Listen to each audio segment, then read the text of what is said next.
Welcome to Pera's Playbook. This is your host, Alex Pera. Let's open up our playbook and see who our guest is. Please enjoy.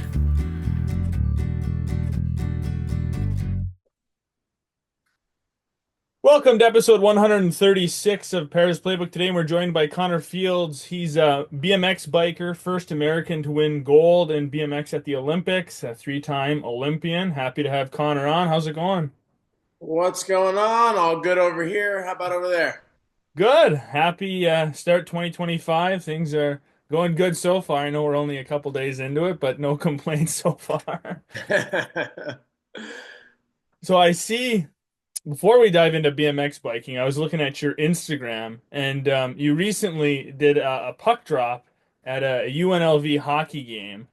How did you end up doing that? Did they contact you, reach out and say, "Hey, you want to come do this puck drop?"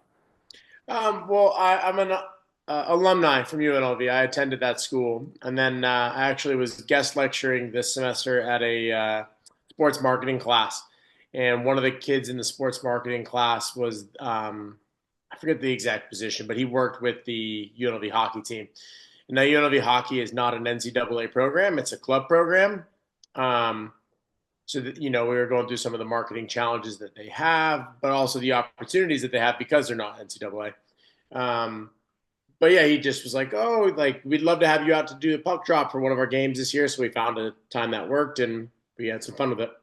Yeah, they're a fairly good club team. You know, nationally each year they're one of the top teams. Yeah, yeah. I think I just saw on social media the other day they beat Denver, I think it was, which is like the national number one ranked team. Yeah. So proud UNLV alumni over here. We got a wagon. Yeah. So, I mean, And are you a the hockey? the Golden Knights are a wagon too. So Yeah. Vegas is a hockey town. I was just gonna say, are you a Knights fan too? Yeah, I mean, I grew up in Vegas, so when we found out that we were getting a sports team, everybody was just excited to have a team. Didn't matter what sport; it could have been anything, Yeah. But the fact that it was hockey, and obviously Vegas is the desert. It's not like we're out playing pond hockey out here. No. Um, so when we found out it was going to be ice hockey, me and most of my friends were like, "All right, how do you play ice hockey?" We were figuring it out. Yeah. Um, and but then you find out how cool of a sport it is and how exciting it is to watch, and then it also helps when the team catches fire and is good right off the bat. And, yeah, Vegas is totally a hockey town, and I love it. Yeah, definitely not the usual story with an expansion team. You know, most of them you see them, they come in their first 5, 10 years, they struggle because you got to build this franchise. Vegas had no problem. I mean, they came in right Yeah, off the bat. everyone always loves to talk crap, and in hindsight, everybody always likes to talk about, oh, they got given a good team, well, all like the fans of other teams. But people forget, right? What else is Vegas known for? It's known for sports betting. When we started the first season, we were the lowest odds of any team in the league, 200 to 1 to win the cup. And it wasn't that anybody saw our roster and thought that they were going to be good. The GM just did a great job of getting players that fit well together to bring the unit up. And then everyone, nobody likes it when a team comes in and is good and is good consistency. I think this is like the sixth year that they've been a franchise and they missed the playoffs one time, two Stanley Cup Finals. I mean, I don't want to say a dynasty, but like they one tick below that, right? Like when they've been Yeah. consistently really, really competitive for a long time, and so naturally that's just what happens. People are going to hate, especially. I mean, could you imagine being a San Jose Sharks fan, just absolute trash for years?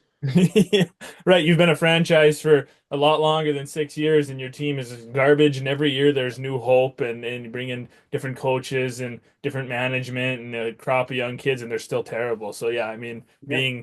being a neighboring team, and also out in a area that primarily wasn't hockey until the '90s when you started having some of these teams with the Ducks popping up too.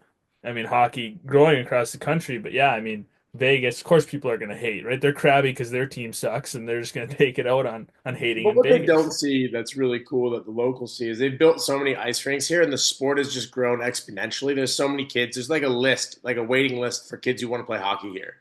Yeah. and all the hate about the team or whatever. But like, think about how many people that got into hockey, and how cool is it going to be in 10, 15 years when you start getting all these draft picks from Vegas, and there used to be nobody from Vegas, but all these kids. The next Connor McDavid might be some 12-year-old kid from Las Vegas who never would have picked up a hockey stick except for the Golden Knights. I mean, there's a lot of really cool things that are going to happen from that. Yeah, I was actually just talking about that with a guest on the podcast a few episodes ago. Um, he played hockey, a little bit D1, but he was from out east, Rhode Island, and we were talking about how, like, I mean, for the longest time, anybody who went to the NHL came out east or like Minnesota, Michigan, and that was your primary, Canada, obviously. But now you're seeing them in all these warm weather states, Florida, Texas, California, and it's due to the NHL teams being there. It gives people an exposure to a sport that they didn't have any exposure to, and then it causes growth and excitement, and like you said, kids waiting lists, ice rinks being built. I mean, it's all good stuff, because it gets kids involved in a sport, new passions. I mean, yeah, there's nothing really to complain about if you look at it that way. Yeah. People that are going to complain about it are just the unhappy people that are going to complain about anything. Exactly. Well, let's dive into BMX biking. How old were you when you got into that? I mean, did you play other sports growing up, or was it? My mom found a flyer advertising the local BMX racetrack when I was 7. At the time, I was doing what 7-year-olds do. I was playing t-ball and soccer and like kind of just like getting introduced to all the different sports. And then I did other sports till I was maybe 10.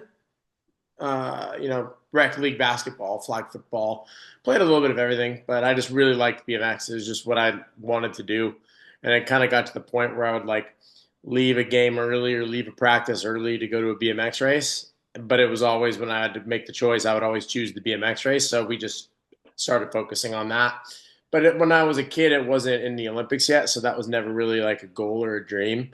I just wanted to do it. It was just what I enjoyed. And then when I was 13, that was when the Olympics announced that it was going to be added to the Olympics. But like, I didn't even know what that meant. 'Cause you're 13, right? You don't know what that means. And it wasn't until I watched it on TV at the Olympics when I was 15 in 2008 that I was like, okay, that's what I want to do. Yeah. So at what point? So you started when you were 7. At what point did you start feeling like, hey, I'm pretty good at this? Like when did you really start picking up on it? I mean, I was nationally ranked by like 9 or 10. By nationally ranked, I mean like top 10 in the country in my age, right? Of all the Yeah. 10-year-olds in the United States, I would be top 10. So I was pretty good right off the bat. But it wasn't until I was maybe 15 or 16 that there was like some potential of like, okay, this kid's got the ingredients to maybe be a good professional, right? Because there's lots of stud 10-year-olds, but that isn't really, it doesn't matter what the sport is. That doesn't necessarily translate. Like, you could be the greatest quarterback of your 10-year-old flag football team. That doesn't mean that you're going to be the next Tom Brady. Right. Um, but it wasn't until I was about 15 or 16, started growing, getting a little stronger. You could see the bike skill develop, the natural instinct develop. And that was when myself and others were like, okay, this kid's got something here. Yeah. So what's the process to, trying to make the BMX Olympic team?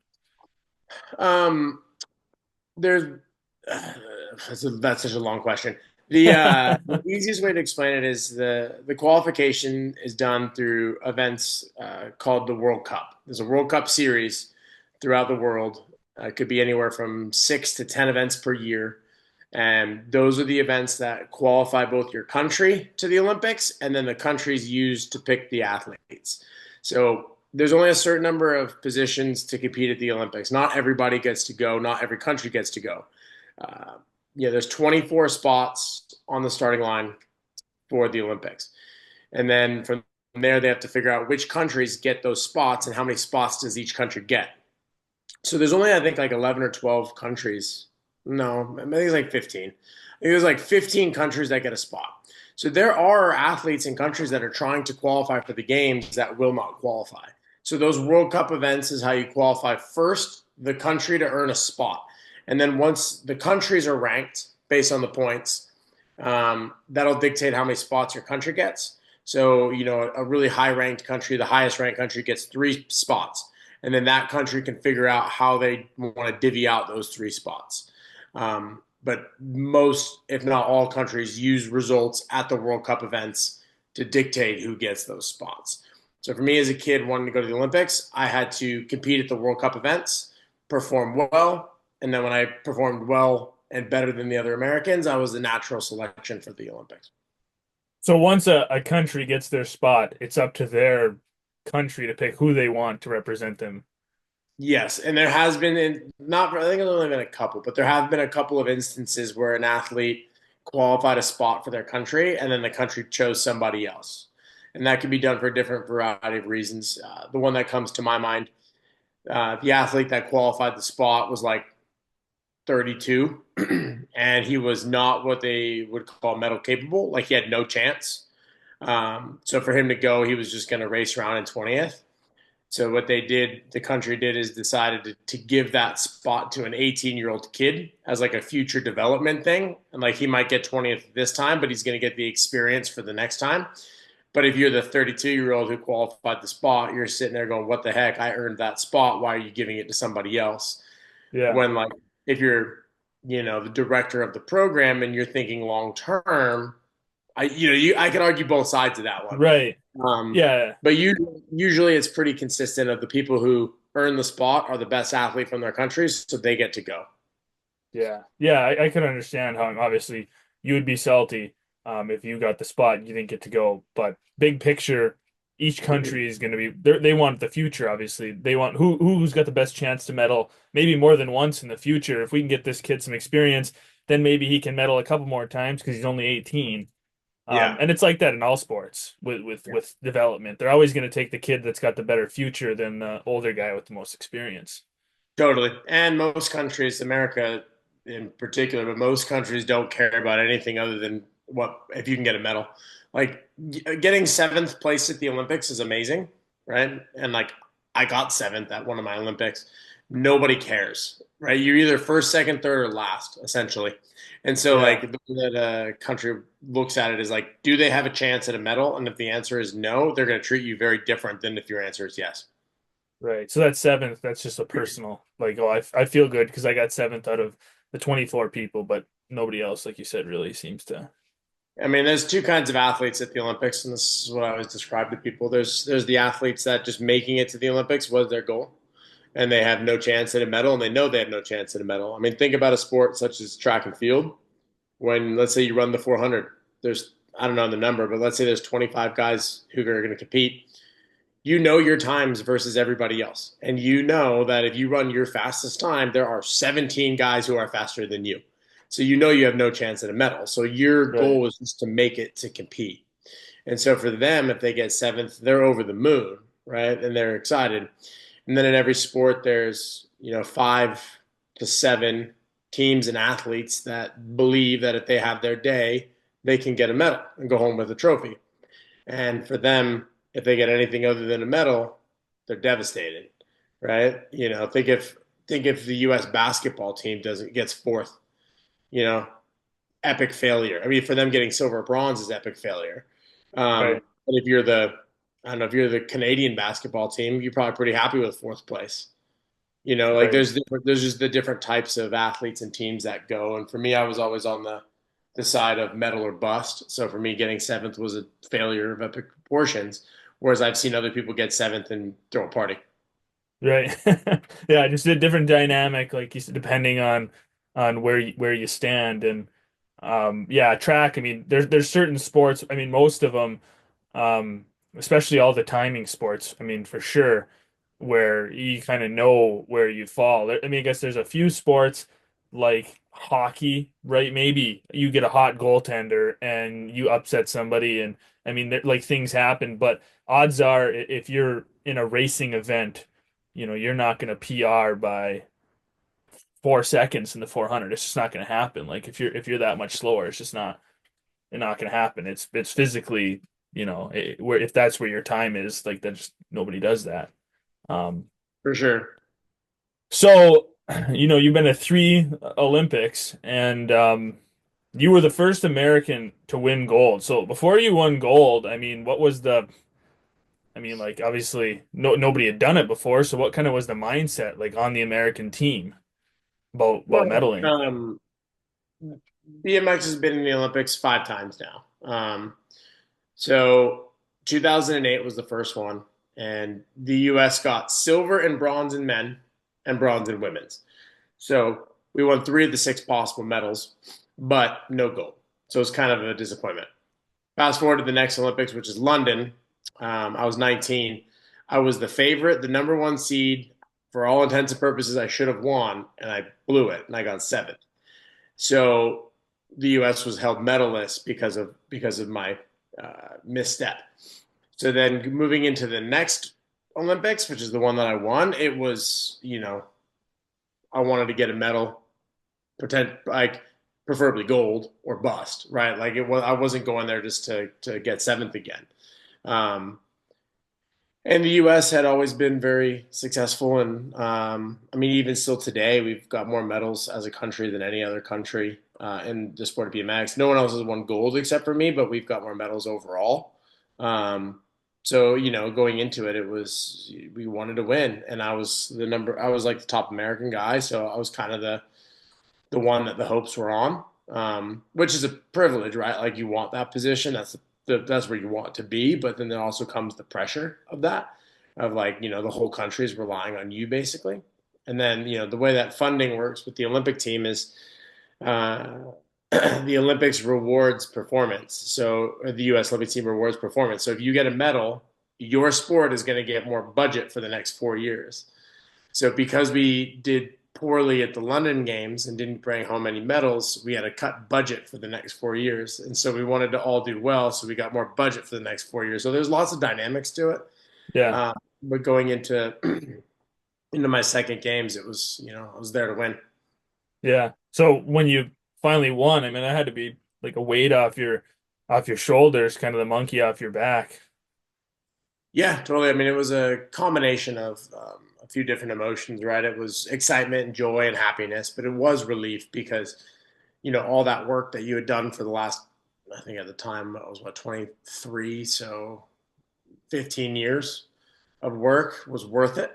Um, all the stuff that I went through from failing at the last games and depression and trying to get it right the next time was worth it. Um, Bringing home a gold medal to the country that invented the sport. Like there's a lot of things that happened that were all like Yeah. really cool, but it was definitely a combination of like happiness, but also relief. So what other countries, I mean, have been, if you've got the only gold for America, what other countries are taking that top spot, other ones that are kind of up there as being the top BMX countries? Well, historically in the early days, these are kind of the ones you wouldn't expect, but Colombia and Latvia. Um, the first 2 men's gold medals were won by a Latvian guy, and he was the first person in the history of Latvia to win a gold medal. And so I mean, he's got statues over there. I mean, him and I won the same race, and we live very different lives. He won the first 2, and then I won the third gold medal. And then Colombia is the second most medaled country after the U.S. And they had a woman who won 2 gold medals and was the first Colombian female to win a gold medal at the Olympics. So again, she's got like 3 million followers on social media, I think, or 2 million or something. She like knows Shakira. I mean, she's huge in Colombia. Um, and then more recently, in recent times, France has been really dominant. I mean, France swept the podium this games in Paris. They had gold, silver, bronze in the men's, which is the first time that's happened in 100 years. President Macron of France was in the house to watch it. I mean, it was a really special moment for France. And then Australia has always been good. England's always been good. Um, those are the ones that come to mind. Yeah, I remember watching that race where France swept it, and I really hadn't watched much BMX biking until this Olympics, and it was like, oh, what's on, and hey, this, give this a try, and it's pretty entertaining to watch. So, what do you think is the most important part of the race? Like, is it the how you start, is it the The middle, start, or the how you start. I finish? mean, the races are only 30 to 40 seconds, so the start's Yeah. key. Um, getting out of the gate, one from a momentum perspective, right? Like the faster you get rolling, they just builds. But two, if you are behind, you don't have long to make moves, so it starts Right. key. Yeah, it looked like the people that fell behind, they really they were trying. I mean, they couldn't catch up, especially You like can you said. advance a couple spots, right? Like if you're in Right. fifth, you can move it to second, or sorry, if you're in fifth, you can maybe move to third or fourth. But like you're not going to go from fifth to first usually. It's happened, Yeah. be done, but it's Right. not common. Not likely. Also, when you watch the Olympics, you are watching like the best of the best. So you see like no mistakes.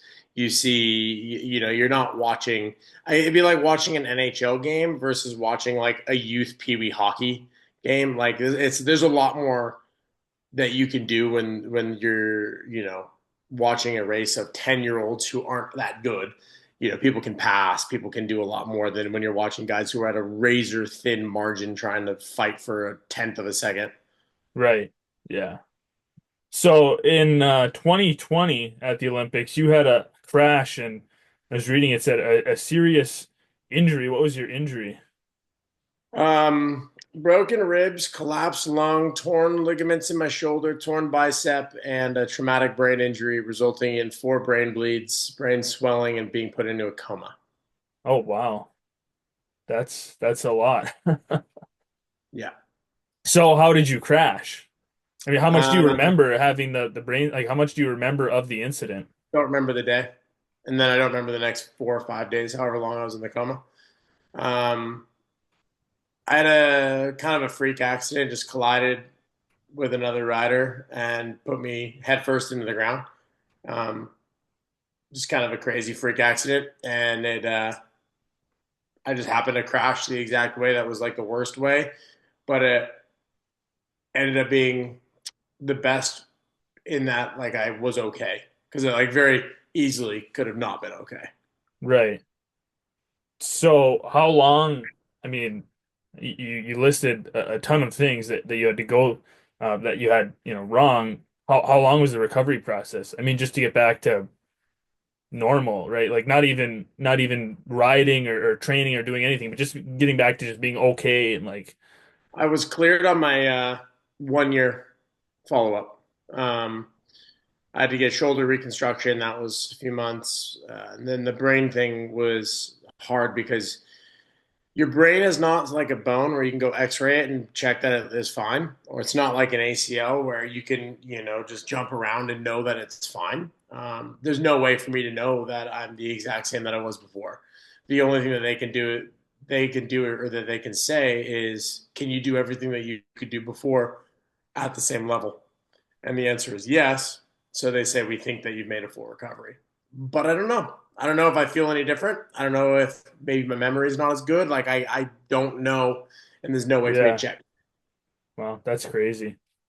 Right. I mean, obviously everything else, your shoulder, I mean, they can check that Yeah. and your ribs and I mean like all that stuff. But yeah, I mean the brain, um, yeah, that's pretty serious. Is that common? Like to have injuries that are No, that serious in BMX biking? no. It was a total freak accident. I'd been at a race for 23 years before that, and obviously nothing like that had ever happened before. I mean, like I'd broken wrists or broke a collarbone or Right. uh, twisted an ankle, right? Like more like I don't want to say normal, but like your run of the mill Yeah. injury.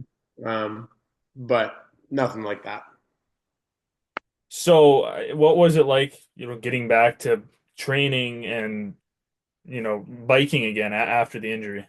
Well, I didn't ever return, so I didn't want to make like a rash decision. Right. Nobody wants to go out that way. Basically, like the final race of a 23-year career being carried off on a bodyboard, in the Olympic semifinal as the number one favorite for the Olympics. Um, So I didn't want to just like be like, oh, I'm going to quit. So I kind of did a little bit of riding, a little bit of training just to see what I felt like and see if I wanted to keep going. And ultimately, I just decided that I wasn't willing to take the risk anymore. Yeah. And I mean, I was 28, 29 at the time. And I just decided that I was probably time to tap out, walk away. Yeah. But I had seen that you retired not crazy long after the injury, but I didn't know if you like gave it one more attempt at racing. So you just kind of trained, and then you were like, it's just not worth it to push it. And Yeah, I mean, look, at the end of the day, like if like the universe could have given me a guarantee that I was never going to get hurt again, I probably would have kept going for a couple more years and tried to make it to the next Olympics. But I was not willing to break another bone or hit my head again, which is the big one, to right, go to my fourth Olympics, to try to win my third world championship, to try to win my second gold medal, my ninth national championship. Like I'd done everything I wanted to do. yeah, And, I was healthy. I'd made a recovery. I didn't want to like kind of risk it again. right, yeah. You see athletes have to make those decisions a lot of times with injuries, right? Like, I mean, and some of them they continue playing because there are things that they still want to accomplish. I mean, I think Tua is one of them. He's had so many severe concussions. There's a lot of people who think he shouldn't be playing football anymore, but he said, he loves the game. It's his body, his decision to do what he wants to do. You see other professional athletes that they have a serious injury, and they have the same kind of mindset you did. Like, hey, I've accomplished all this stuff. I can step away, feel good about what I've accomplished, and I can live the rest of my life doing whatever else. So you see both sides of it. Yeah, and I think mine would have maybe been different if I was younger. If I was 23 or 21, I don't know if it would have Yeah, been as easy, but it was, like I said, I'd already done everything. I'm older. It was easier to walk away satisfied versus, having to wonder what if, and like somebody like Tua might be sitting there thinking like, oh, I'm not ready to walk away because I don't know right. what I. Yeah, right. There's so many factors that play into that decision, like you said, age, what the injuries are, how many you've had, severity, and whatnot. Um, yeah, and it's totally a personal decision for everybody, and they got to Yep. do what's right for them. So moving away from BMX biking, you do the show Outdoor Nevada, which it's on its seventh season now. Is that Yep. right? So how did you get involved with that? You even start doing a show like that. Um, well, I'd done a bunch of work with the local PBS, Vegas PBS, when I was competing. They'd like profiled me and highlighted me before the Olympics and stuff like that. So I had a relationship with the channel. When the old host of the show retired after the fifth season, he was an older fella. They were looking for somebody new to take over the show because it is like their hit show. It's like the number one show. So they're like, okay, we need somebody who's young, likes the outdoors, is active, and is preferably from Nevada. And they're like, well, they're trying to like brainstorm and figure out who they thought could be good. And they're like, oh, what about Connor? Like, he's comfortable on camera. He's got lots of experience. He's from Nevada. He's young. He likes the outdoors. He fits our criteria. Now, I'd never hosted a show before, but I'd been on TV a million times. I was always the one being interviewed. I was never the one interviewing. Um, but I was at least somewhat experienced, right?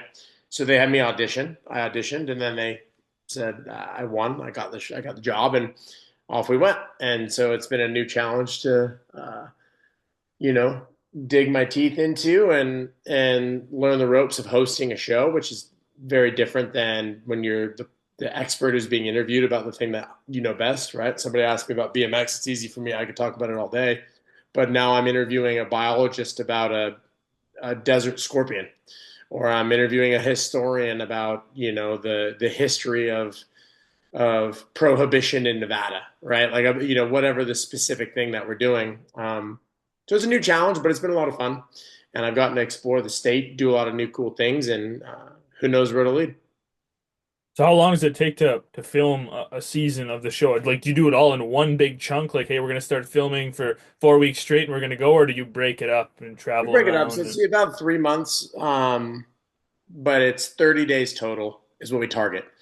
Um, we have to make 13 episodes.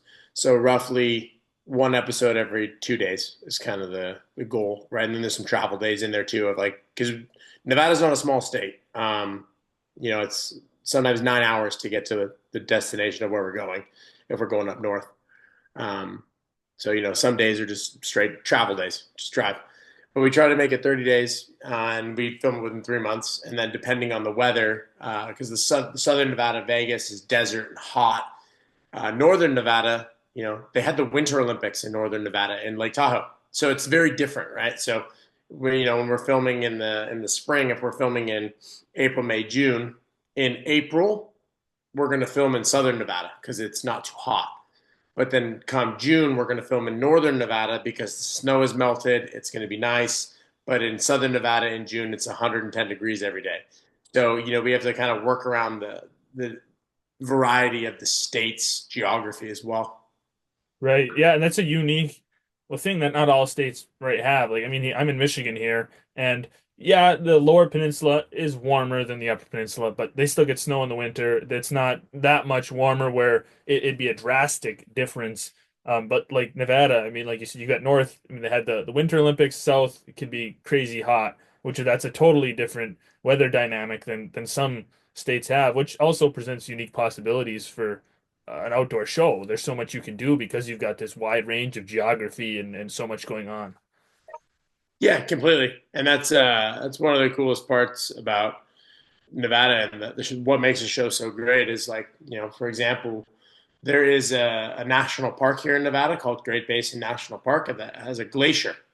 Most people have no idea that there's a glacier in Nevada. We also, were able to go to northern Nevada and they tracked moose because there's moose that live in northern Nevada. But then in southern Nevada, they discovered a new species of desert scorpion, right? Like, so like the variety of the things that we can do is really special. And then there's like such an interesting history here, and not to say that Michigan doesn't have its own history, but like here in Nevada, there was a lot of like the gold rush and the silver rush. So there's more ghost towns in Nevada than living towns. There's a lot of really like interesting, unique history there. The Wild Wild West. I mean, there was a town a couple hours north here called Pioche, which is known as the most lawless town in the West. There are more shootings and and by shootings I don't mean like your modern day shooting, but I mean like a you know shootout like in the 1800s. Like Yeah. you 1, 2, 3 draw. There are more shootouts in that city than anywhere else. So I mean, there's some really fascinating historical stuff here in Nevada. I mean, So do they, we're the only state that still today there's legal brothels in some counties in Nevada. I mean, there's a lot of like really unique things here. yeah, And then the wildlife, and there's also like, I mean, there's an entire middle part of the state that we can't go because it's Area 51. right. So there's a lot of really cool stuff here. So do they like say, hey, this is the plan for the season, this is where you're gonna go and this is what you're gonna do, and then you like study it up and like prepare, or I mean, do you get a say in deciding where you guys go? No, I don't get to say. We have producers, and then they map everything out and then organize it, based on a number of factors. There's certain like if we're at a state park or a national park, we need to be with a park ranger, park interpreter. If we're working with wildlife, we need a biologist. If we're working with a historical thing, we need the historian. So there's a lot of like scheduling that goes in with it, and then just being that it's PBS and it's state funded. There's certain things that we have to do because we also provide education. So when we're out there, we film the show, but we also film segments that are for schools. So you remember when you're a kid and like the substitute teacher wheels in the TV and it's TV day.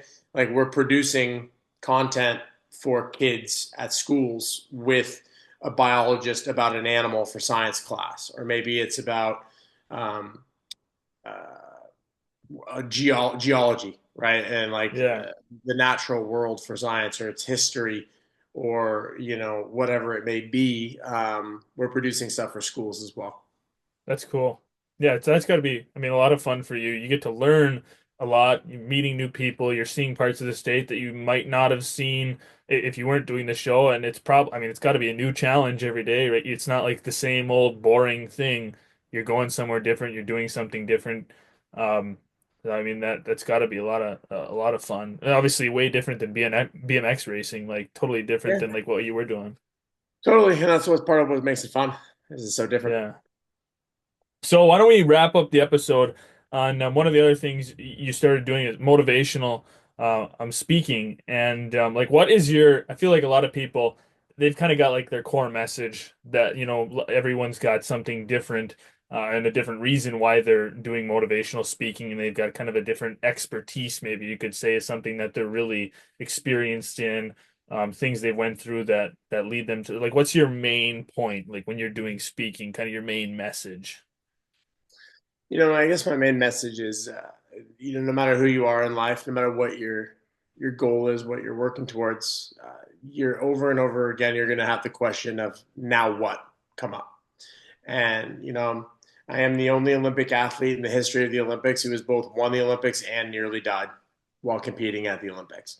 So, there's been a whole lot of times in my life I've been sitting there looking in the mirror thinking, now what? What do I do now? And so I share stories of resilience and ultimately inspiration about how you can navigate all of the different now what's that you'll have in life, whether it's setting your goal and deciding that you want to do something. What do you do then? Coming up short, how do you answer the question after you come up short? How do you sustain success? How do you win and keep winning? And then what happens when everything goes wrong, and then everything changes. And those are all like common human experiences that everybody has. It doesn't matter. It all looks different. It doesn't matter what you do, but everybody's had a goal. Everybody's come up short. Everybody's been successful and had to keep it going. Um, so basically, giving out some cheat sheets of how to answer some of those questions. Yeah, right. Because you've had the highest of highs and winning gold medals, hosting shows, being nationally and ranked across BMX biking and whatnot, and then obviously lows like not qualifying and not almost dying and all this stuff. So you've had that range where you've seen both sides of it and had to respond to all of those things. And people definitely, I feel like they take advice easier sometimes from somebody who has been on a high stage like you. I mean, you've been to the Olympics, you've done all these things, opposed to if some kid has a teacher that gives them advice, sometimes they're like, maybe I don't want to like whatever. Like, who are you? You're just my teacher. But like when Right. it's a professional athlete, Olympian, they're like, oh, that guy went through it. I can go through it too. Yep. Exactly. Yeah. And that's one of the things I like about getting people on the podcast is just getting a little bit of a somebody listens to this, they hear somebody's experience, whether it's a high profile athlete who's been to the Olympics, or somebody who plays D2, whatever. Just sharing experiences, hearing other experiences, learning from experiences, advice, stories, and whatnot. Yeah. No, I think so. And I think at the end of the day, in the modern day and age, everybody's um, overwhelmed with content and TV and YouTube and social media and all that. It's like at the end of the day, since humans formed the ability to share words, it's been storytelling, right? So like Right. there's still a piece of that, and stories make you feel something and move you. That's the goal. Right. Inspire you to do whatever or help you with whatever problems you've got going on in life because everybody has something and everything, whether it's sports or now I'm trying to get into interviewing. I've got some actors I'm working on getting on the podcast, different things. It all applies to a variety of different things. Like you don't have to be a BMX rider to have your experiences apply to your life. I mean, there's lots of different ways that things can apply to whatever you're doing in life, whatever challenges you have. And I think that's just another thing of getting people with a variety of experiences. You listen to that, you take it, and you apply what works best for you and whatever your challenge is, going to college, your job, whatever's going on. Yep, no, totally, I agree. Well, Connor, I appreciate you hopping on the podcast, and I know you like you said, you've done a ton of these, so you clearly you don't have to. So I appreciate you, taking some time sharing your story to our little audience here, and yeah, it was great. Thank you very much. Thanks for listening. Please stay tuned for more episodes soon.